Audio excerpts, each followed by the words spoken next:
ನಮಸ್ಕಾರ ಸ್ನೇಹಿತರೆ, ಪ್ರಜಾಪ್ರತಿನಿಧಿ news channel MD ಆದಂತಹ ಸಂತೋಷ್ ಸಿಂಹ ಹಾಗೂ ಅವರ ಮಗ ಗುರುಜೀವನ್ ಸಿಂಹರವರಿಗೆ ಹುಟ್ಟುಹಬ್ಬದ ಶುಭಾಶಯಗಳು. ಸ್ನೇಹಿತರೆ, ಇದೇ ಮಣಿಕಂಠ ಅನ್ನೋ ಒಂದು ಚಲನಚಿತ್ರೋತ್ಸವವನ್ನು ನಮ್ಮ ಸಂತೋಷ್ ಸಿಂಹರವರು ನಿರ್ಮಾಪಕರು ಕೂಡ ಅವರೇ, ನಿರ್ದೇಶಕರು ಕೂಡ ಅವರೇ. ಮಣಿಕಂಠ ಚಲನಚಿತ್ರೋತ್ಸವ ನಮ್ಮ ಅಯ್ಯಪ್ಪನ ಭಕ್ತರಲ್ಲಿ ಎಲ್ಲರಲ್ಲೂ ಒಂದು ಮನವಿ ನಾನು ಕೇಳ್ಕೊತೀನಿ. ಮಣಿಕಂಠ ಅಂದರೆ ಆ ಅಯ್ಯಪ್ಪನೇ. ಆ ಅಯ್ಯಪ್ಪನ ಒಂದು ಮೂಲ ರೂಪವೇ ಮಣಿಕಂಠ. ಇದು ನಾನು ಭಾವಿಸುತ್ತೇನೆ, ನೀವು ಭಾವಿಸುತ್ತೀರಿ ಅಲ್ಲವಾ?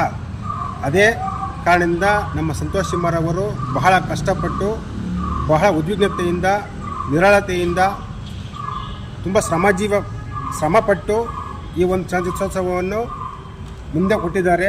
ಕನ್ನಡ ಜನತೆಗೆ ನೀವು ಎಲ್ಲರೂ ಸಪೋರ್ಟ್ ಮಾಡಬೇಕಾಗಿ ತಮ್ಮಲ್ಲಿ ಕಳಕಳಿಯ ಮನವಿ.